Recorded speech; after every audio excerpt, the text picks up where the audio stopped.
Hello, my name is Dan Brunner, and in this video, I'll be going over how to solve problem 8.051 from Chapter 8 in the Fundamentals of Mass and Heat Transfer textbook. So we're looking at a thin-walled metallic tube that has a length of 1 meter and an inside diameter of 3 millimeters. Water is entering this tube with a mass flow rate of 0.015 kilograms per second, and the inlet temperature of this water is 97 degrees Celsius. And so for this problem, we're going to analyze a situation, three separate situations for this water flowing in the tube. The first situation, part A, has us looking at the tube when the surface temperature of the tube is maintained at a constant temperature.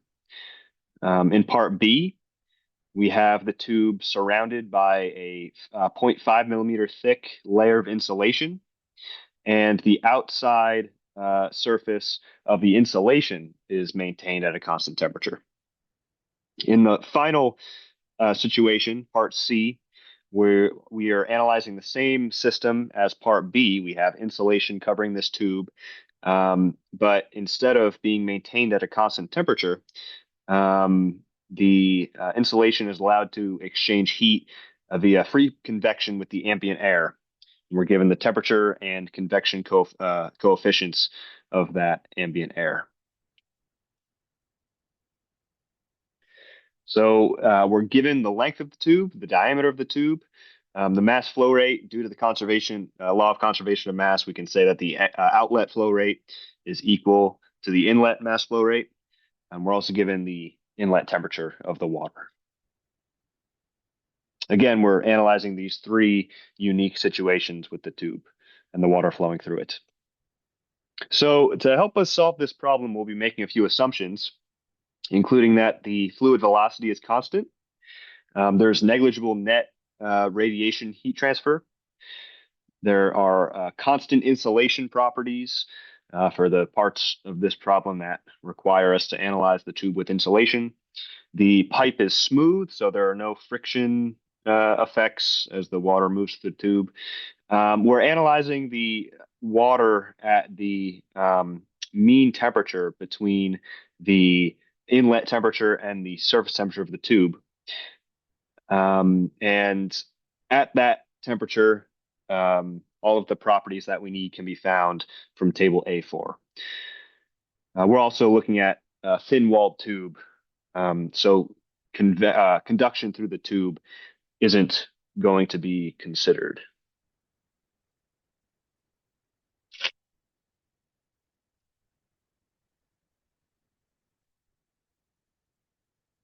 So looking at the equations that we'll need to solve this problem, we first have the fluid velocity in the x direction. And the reason we need this is because we need to calculate the Reynolds number, because the Reynolds number will tell us whether our flow is turbulent or laminar. And based on that determination, we can figure out our Nusselt number correlation for our convection coefficient. And ultimately, we need our convection coefficient, or our average convection coefficient rather, to solve for this temperature difference ratio. If we're looking for the outlet temperature, that term will be in the numerator here, because this delta T outlet term is equal to the outlet temperature of the water minus the surface temperature of the tube. For the later parts of the problem where we're trying to find heat transfer through the insulation, or the heat transfer from the insulation to the ambient air in part C, we'll need these thermal resistance equations as well. And we'll ultimately create a thermal circuit, find the total resistance, and use that to find the outlet temperature of the water.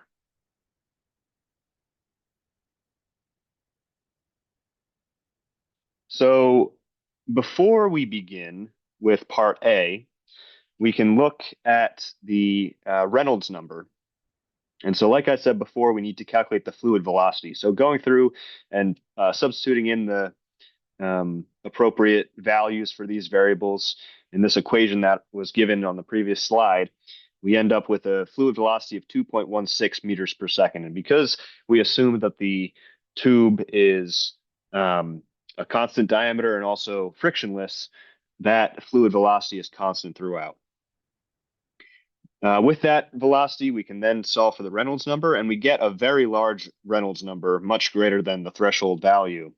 And so we can say with relatively high confidence that this flow is turbulent. And um, we can also look at the fully developed um, uh, position, or the position where the flow would be fully developed for turbulent flow. And we can say that uh, location along the length of the tube, which is about equal to 10 times the diameter, we can say that that location is much less than the length of the tube. So the flow moving through the tube is fully developed. That's a key assumption we're going to make. And um, to we use that main assumption that the flow is fully developed when we determine which Nusselt correlation function to use to find our convection coefficient. And so there's this Dittus-Boelter equation that we can use when the flow is turbulent and fully developed and is going through a smooth circular tube. So this equation is really perfect for the situation that we're analyzing. And so with this Nusselt number equation, we can go through and solve for the convection coefficient, and we get a very large convection coefficient for the water inside the tube.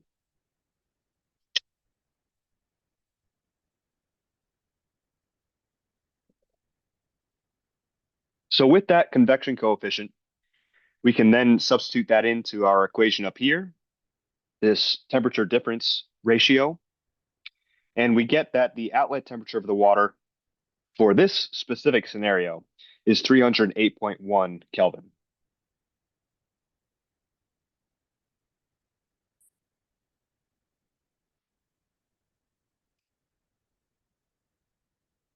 Moving on then to part B, where we cover the tube with insulation and reevaluate, we can create this thermal circuit with the convection of the water inside of the tube and the conduction of heat through the insulation. And so when we plug in our thermal resistance expressions, we can get that our total resistance is 0.923 Kelvin per watt. And then there's this separate equation for finding the outlet temperature where we can essentially put the total resistance in the denominator of this exponential expression right here. And when we go through and plug in all of our necessary values, we get that the outlet temperature for part B is 368.8 Kelvin.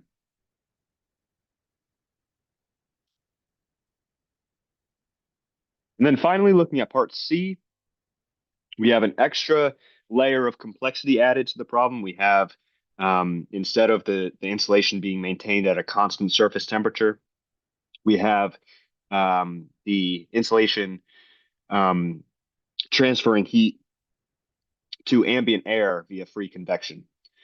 And so plugging in all of those thermal resistance expressions, we get that our total thermal resistance in this scenario is 16.84 Kelvin per watt.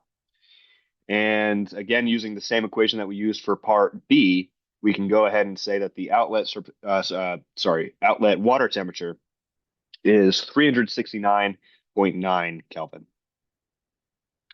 And that is how you solve problem 8.051. Thank you.